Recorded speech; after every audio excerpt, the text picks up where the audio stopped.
So I watched all 6 Home Alone films, and you might be thinking, well, Shannon, you're the only person on the planet who hadn't seen Home Alone until this point, so serves you right, and that might be true. When I was a kid, I was pretty disinterested in watching Christmas movies if they weren't the 1964 stop-motion animated Rudolph the Red-Nosed Reindeer, of course.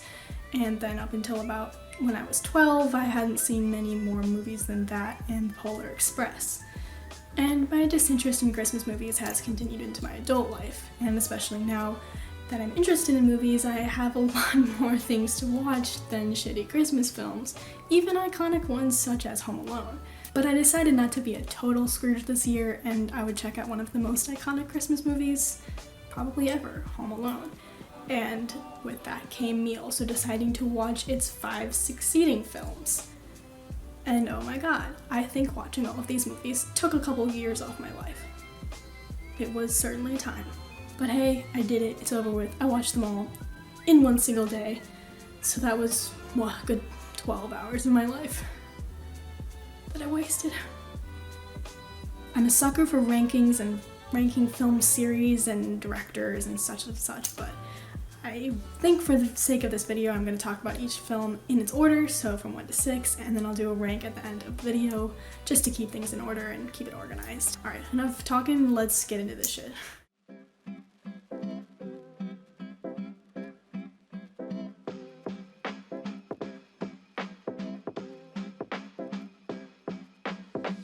Now, I'm just gonna go ahead and assume that most of the people watching this have seen the original film.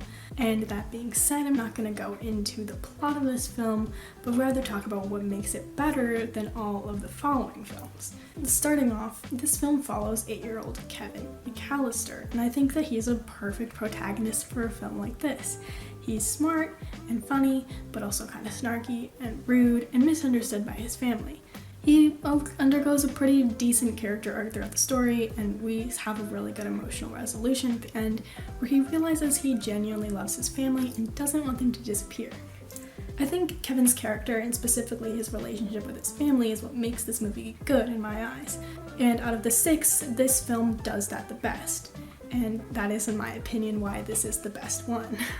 But as the films go along, we see less and less of this emotional resolution, and the films become more centered around what the Home Alone franchise is best known for. The antics, as I'll call them in this video. I went into this film actually expecting not to like it, because slapstick comedy is really not something that I tend to enjoy. Actually, a lot of comedy in general is just not for me. But all of that being said, I was surprised to find out how little of this film actually had to do with the Home Alone antics. I kept anticipating the big heist that is so commonly referenced that when it came to that point of the film, I was surprised how slow and honestly anticlimactic it was. And I'm not knocking this part of the film. It's iconic for a reason, and while I'm not one to particularly enjoy slapstick humor, I can appreciate this film for its iconic moments and how heavily they are referenced in other forms of media and film. However, I'm actually really glad that this film wasn't entirely based around slapstick comedy. Like I said, I find that my favorite parts of this film were the emotional aspects, and my favorite parts that were humorous were the bits around Kevin navigating life by himself as an 8-year-old, such as this bit where he's in the grocery store. I thought that was hilarious. And I think that the fact that the most iconic parts of this movie are left for the third act actually allows it to be a good film, because under that stupid slapstick comedy, you still have a heartfelt, emotional family film that has heart to it. All of that being said, Home Alone is a really decent Christmas family film. I actually really enjoyed watching it. It was a lot of fun, and I was surprised how much of it wasn't stupid slapstick. But that can't be said for the other films. Let's get into that. Keep the change, you filthy animal.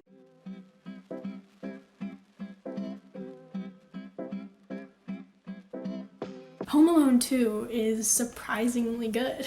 This one takes place in New York City, which is an excellent setting for a film like this, and I think they use it really well. I was worried this would feel repetitive, and oh my god, how could they make this mistake again by leaving their kid at home? But in all honesty, I like how it was set up. make sense in some weird Home Alone universe way. One of the biggest praises I have for this film in regards to the first is the development of the villain characters, Harry and Marv. I think that the way that they're portrayed in this film was absolutely hilarious and works a lot better than in the first film, leading to a lot more funny moments in my opinion. I love the way that they work off of each other and banter constantly. I love the fact that Marv is clearly the stupider one, but he always seems to be right in telling Harry not to listen to what Kevin says. I love this reoccurring bit where Marv just very obviously pickpockets people on the streets of New York. It's really funny. I also think that the way that they're integrated into the film was pretty good. It made sense that they ended up in the same place as Kevin somehow. I don't think that it was far reach in any sort of way, which I was honestly worried about going into this film. Honestly, the motivation for these characters works out perfectly as well. I think that the reason that they're in New York and what happens in the film in regards to Kevin and their own stupid robbery aspects is really well thought out and well written. In general, I found that this film was a lot funnier than the first. There was a lot of moments where I genuinely laughed and thought it was funny. Similar to the first movie, the idea of a 9-year-old navigating New York City by himself is funny on its own, and the antics within the hotel and the amount of money Kevin spent led to some really funny moments. I do almost wish that the Home Alone part of this film took place in the hotel and not in the empty house. I think that could have been a little bit more fun, even though I wrote in my notes upon watching this film that I didn't enjoy the slapstick as much as the first. I actually think I liked it more. I changed my mind. Mainly because I found myself thinking about the moments in the slapstick more in this film than I did in the first. The first was kind of forgettable and there wasn't that much that was interesting to me. But in this one I found it funny because genuinely Harry and Marv should be dead. The shit that happens in this is quite insane. They should be dead. But it's quite funny and I enjoyed it. I think the success for that aspect of the film absolutely relies on setting up these characters as really fucking dumb, and it absolutely succeeds with this. These two guys are the dumbest people I've ever seen on screen, and it's hilarious. I absolutely love it. One thing this film fails to do in comparison to the first one is give that emotional aspect to Kevin as main character. Kevin had already learned his lesson about family in the first movie and understood the importance of it, so attempting to have him relearn those things, it doesn't really work the same way. But I don't really think that this film tries to do that. Instead, they try and push in other things, like they have this side character, the bird lady, who I actually like, but I do think that her message and motif in the story is kind of shoehorned in just to give that emotional aspect of the family Christmas film that the first Home Alone succeeded in. The side plot with the bird lady was really sweet, but only gave us insight into Kevin being a good person, and that wasn't really something that was disputed. Maybe her purpose is for Kevin to trust people too, so he teaches the bird lady that, but again, he wasn't portrayed as the type not to trust people, so I don't really get that. Overall, this film is carried, in my opinion, by Harry and Marv being absolutely stupid and hilarious. This film works really well as just a general sequel to the second. It's pretty inoffensive and doesn't feel super cash grabby with the corporate narrative. It just seems like a fun continuation of these characters and the story that we knew from the first movie, and I really enjoyed that.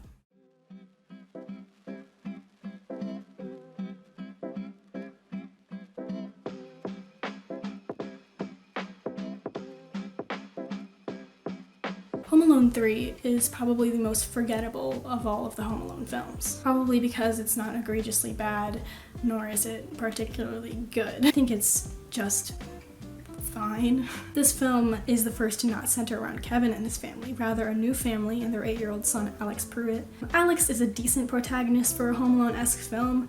He's introduced as a prodigy kid who is definitely smart enough to pull off the stunts in this film. But I think that may be the only thing set up well. The entire plot of this movie is really contrived and honestly confusing.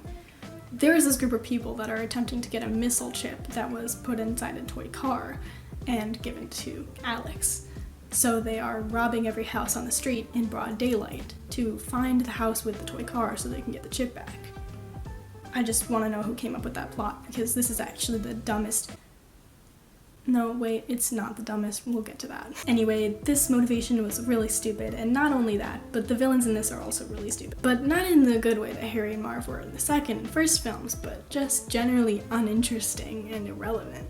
I found anything that had to do with them pretty fucking boring, and that sucks when a lot of your movie and the main conflict is based around these characters and their motivations. There are 4 of them, and I can't remember any of their names right now. That's how much I didn't like their characters. They're just really lame. This film also has nowhere for its lead character to go in terms of character arc and emotional resolutions. Alex is a sweet kid. He loves his mom at the beginning of this movie.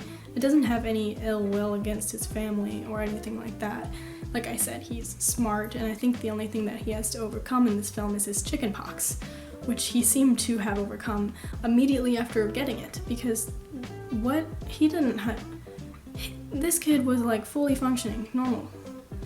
I googled it, and you should be like in bed sick with chickenpox, but he was up and setting up traps around the house to catch these bad guys, so I don't know what the hell that was about. That just adds to the horrible story writing in this film and how they really could not pull together a good similar story to the other Home Alone movies, especially with a new cast of characters. They do try to do some emotional climax at the end when Alex releases the neighbor, Mrs. Hess, from the garage after she's tied up there by the bad guys, but I don't think the movie ever tried to make you care about Mrs. Hess, so this really didn't work at all. One last note about this movie is that it has nothing to do with Christmas, like literally nothing. This could have taken place mid-January and literally everything would have been exactly the same, and you couldn't tell me that this was a Christmas movie. In general, Home Alone 3 is not offensively bad, but it's just boring and uninteresting, and if you're going to watch any Home Alone films, I would not recommend this at all, for any reason.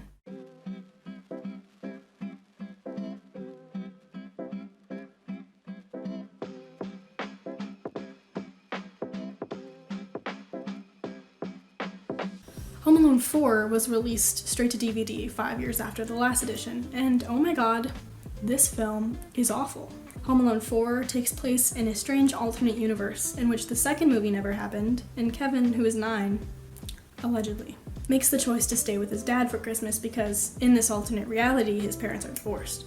But also everything that happened in the first movie did happen because they reference it very vaguely throughout the movie. Also, Kevin's dad is about to marry this super rich important lady named Natalie who lives in this big ass smart home with very minimal furniture for some reason.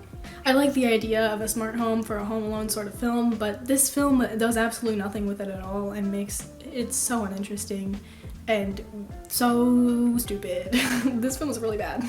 In fact, there were barely any Home Alone shenanigans in this movie, and if they weren't set up by Kevin. He just happened to like walk into them because like this film, every film to follow has a protagonist that is absolutely not smart enough to pull off any of the things that Kevin or Alex could pull off in the first 3 movies. Kevin pretty much walked into every option to kick the dumbasses' asses every time. That's a good segue to get us into talking about these absolute fucking dumbasses. So Marv from the first 2 is in this movie, but he's allegedly the same Marv, even though he's not the same character at all, just has the same name. We know this is the same Marv because he says this when he encounters Kevin. You! Hello, Marv. What? Long time no see, huh, kid? Is that the prince? No, that's Kevin. See these really vague references to the first 2 that are so dumb. He is accompanied by his wife Vera in this instead of Harry, and I just have to give a shout out to Missy Pyle for this one because she put her absolute heart and soul into this very shitty character, and it is hilarious to watch. She's probably my favorite part of this film. So the motivation of these idiots is that the very rich and important Natalie is going to have some royal family over, and these 2 dumbasses are going to kidnap the prince. Why? Because robbing houses got them arrested, so the new move is kidnapping, of course. Which doesn't make a lot of sense, but it leaves me with questions like, what the hell are they going to do with the kid? Why wouldn't they steal anything else but a human being in, Natalie's big-ass smart home? Actually, I know the answer to the second one. It's because she has nothing in her house. It's empty as fuck in there. This movie clearly didn't have the budget to furnish the house at all. Nothing really happens at all in this movie, and I can't even say that it's filler because then the whole movie is filler. Like, this movie just sucks ass. I don't really know who decided to release this and why they kept making more after this one flopped so hard. There's also a very strange attempt to twist the perspective of the audience member in this movie, and it's really bizarre. They kind of set up Natalie and her housekeepers as bad people. There's a butler named Prescott who is really anti-Kevin at the beginning of this film, and you're kind of meant to believe that he is working alongside Marv and Vera. But then it turns out he's not. Actually, it was the maid, Molly, who was very relevant. This is like a Zootopia level twist here, guys. Like, what the hell? Also, Natalie is kind of bad too, but she's just a bad person. She's not with the evil people. Okay, last point for this movie is that at absolutely no point in this film was Kevin actually home alone. What the hell, guys? He wasn't even home alone.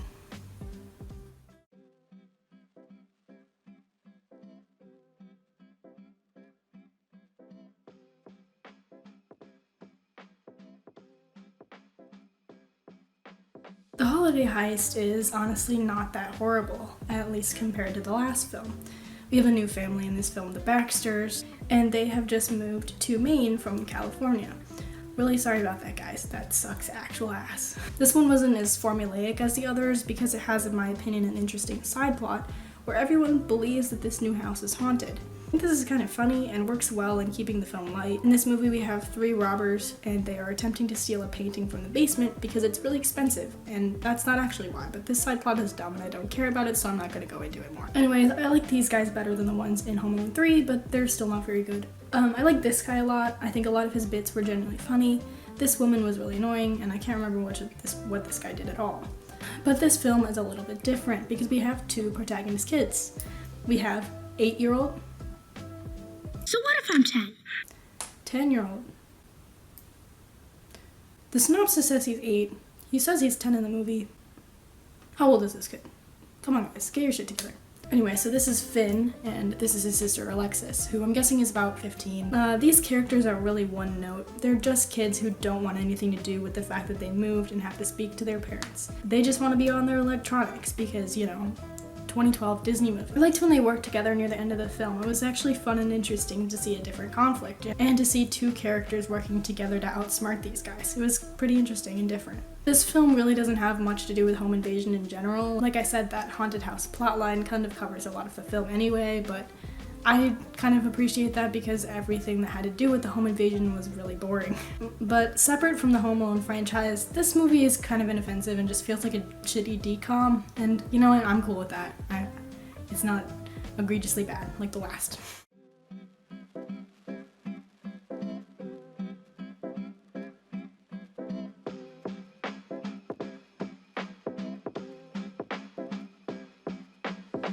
And nobody, not a single soul at all, asked for Home Sweet Home Alone to be made. Nobody. I don't think a single soul, dead or alive, was thinking, I really wish they would make a 6th Home Alone movie. But alas, we got this very bad Disney Plus original. I'm tired of talking about these damn films by now, so let's just get this over with. This movie revisits the kid getting left behind story from the first movie. And in fact, this film actually makes a lot of references to the original. Some are good and some are bad. I think this is mainly why this film is considered a reboot rather than a sequel. This film allegedly does take place in the same universe as the first 2 films. That is noted by the fact that Buzz is in this movie. He is a cop. Of course, he became a cop. Like I said, though, this film does make references to the original material, such as the security system that the house uses as McAllister Home Security, which I thought was pretty cute, and the hotel that the family stays at in Tokyo is called the Palace Hotel, like a reference to the second film. Anyways, this film is also the only one in the franchise to have regular-ass people doing the robbery instead of, like, bad idiot robbers. Actually, these people are definitely still idiots. Who am I kidding? But their motivation is really, really dumb. They have to sell their house because they can't afford it anymore, but they discover this ugly ass doll they have is worth 200 grand. Only problem is, this kid Max allegedly stole the doll, and now they have to get it back because they need the 200 grand. This is just like the dumbest plot ever because first of all, no one is going to buy this doll for 200 grand. Anybody can put anything online on eBay for any price and it can just be there. And all this guy Jeff did was search up the doll on eBay. So if you see the listing there for $200,000, that doesn't mean that anybody's actually gonna pay that much. But anyways, that's the plot of this fucking movie for some reason. This movie also is the only one out of all 6. Literally can't believe that the others were able to piece together a damn story that was better than this, but the only one that has a motivating event so stupid as Jeff took the box of dolls out in front of Max during a house showing. Like, literally, why did he do that? Like, why? That is the... What? That's the catalyst for why this happened? Because he took a box of dolls out of the closet during a house showing? Like, why did he do that? Couldn't they have written in a reason? So anyways, the Home Alone aspect of this film is started by Jeff and his wife Pam deciding that they need to break into this kid's house to get the doll because it is really that important, I guess. Also, it allegedly was really important that they needed to get this done before Christmas time. Hence why they decided to break into the house instead of just knocking on the door at another day and asking for it back. They tried to kind of explain it, but this was dumb. And at this point, I don't even remember what their reasoning was, so I'm not gonna talk about it. Little do they know, though, their kid Max is dumb as hell and got himself left behind in this epic product placement moment where he escapes his loud family by watching cartoons in the BMW in the garage. Like the ones before it, Max is definitely not smart enough to pull off anything in this film. I have to give props to Archie Yates for a decent performance in this film. I thought he was great in Jojo Rabbit, and he's not very bad in this either. He's a good actor. I hope to see him more in things in the future. He's a good kid actor. This character is dumb as hell. He literally could not pull off any of this. I don't know why they tried to play it off like he could. Anyway, these two idiots are definitely idiotic enough to fall into these traps. These two characters are so awfully written, and this is the first time I'm talking about bad character writing aside from the villains in Home Alone 3, because these characters are written so goddamn bad, it's laughable. Pam essentially has no linear character. She changes her mind and her motivations every 2 seconds. One moment she's pretty level-headed and chill, but then another moment she's literally hell-bent on breaking into this kid's house to get this fucking doll back. It is insane. But then, unlike the other Home Alone films, they never change their motivation to wanting to get revenge on Max. They always want the doll, but they're just really fucking hell-bent on it, and it is so weird. Jeff's character is literally a brick wall. He is nothing but an absolute idiot, and not even a good one. Everything in this film is also so genuinely unfunny, it is painful to watch. Every conversation in this film feels like it's being improv. Like, they wrote the script and gave 3 sentences per character, and then after that they just had to yes and until the director said cut. It is bizarre. The ending of this film is also really stupid. Max and the 2 idiot parents talk out their misunderstandings after he beat the shit out of them, and everything is fine. And then Max's mom comes home and thanks the idiot parents for making sure he was okay, even though he beat the shit out of them. And then they're besties and they hang out the next holiday season. This is so stupid. Like, what the hell? This is the only movie where the mom has a proper reaction to coming home to the house trashed. So, for anyone wondering what the parents thought about that, there you go. This is the only one that has it. Except for that stupid scene where Kevin flooded the house in Home Alone 4, but Home Alone 4 doesn't need to be talked about any further than what I already said. All I have done for the past 3 days is eat, sleep, and breathe Home Alone. I literally went to bed and woke up with the Home Alone theme still stuck in my head, and I'm certain that while editing this video I will have it stuck in my head again. I want this to be over. I can't do this anymore. This video is gonna go up after fucking Christmas anyway. Like, what am I doing?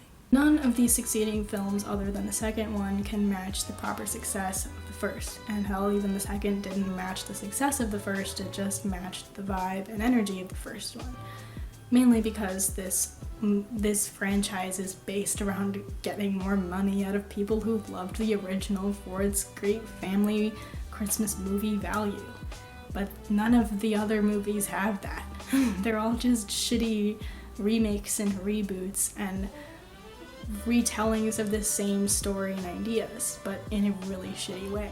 I hope to God that I don't wake up in 2031 to another Home Alone movie being released with another decent child actor playing the lead. That will be the day I die. But also, I'm not gonna watch it because, oh my god, I never want to watch Home Alone ever again, even the first one, or the second. I'm never gonna watch Home Alone ever again. This has cursed me. Anyways, like I said, I was gonna do a ranking, so my ranking goes from worst to best, 4, 6, 5, 3, 2, 1. Actually, as I've been recording and writing the script for this video, I flip-flopped back and forth between deciding whether or not the second or first was my favorite, because I did really enjoy the second one, so they are kind of evenly placed within my enjoyment of both of those movies. But as for the rest of that is the general consensus. For me, they think the fourth one is generally considered the worst out of all of them. But people have different opinions on whether or not the fifth or sixth are better. But in my opinion, the sixth one is just a little bit worse than the fifth. I hope you have enjoyed watching me spell out the absolute shittiness of all of the Home Alone films. And if you didn't enjoy it, maybe you should stick around and hate watch me more. That would be pretty fun too.